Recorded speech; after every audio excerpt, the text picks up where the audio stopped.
Okay, here we have an already filled silage clamp. We've got MAIZE here, and it's in good condition. The pit's in a good state. But when we start to put the silage into the pit, what we have to do is make sure that the area is completely clear. We don't want any rubbish in the bottom of the pit. We want to make sure the walls are nice and clean. The first thing we do is clear out all the debris, anything that's got any moulds and yeast in that harbouring in it. We need to make sure that's completely clear, because when we put fresh stuff in there, what we're going to do, we're going to create a bad fermentation. We're going to encourage yeast and moulds to form, and that's exactly what we don't want to do.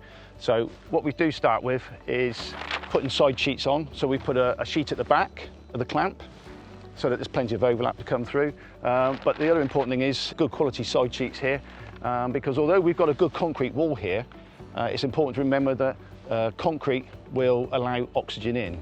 And as we know, oxygen in silage is not a good mix. So any oxygen coming into the silage is going to increase the activity of yeast and moulds. And when the yeast start forming, the pH will increase. That will encourage moulds to kick in. And then they will start feeding on the lactic acid, the very thing that we're producing in the pit to create a good fermentation.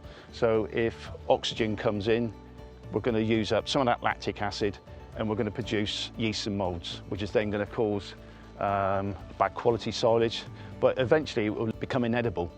Not only are we going to incur high dry matter losses through yeast and mould, but the cows are going to eat less of it. They're going to be less enticed to eat it. So it's very important that we start off with a clean pit, and this is exactly what they've done here. We've got a good quality pit here.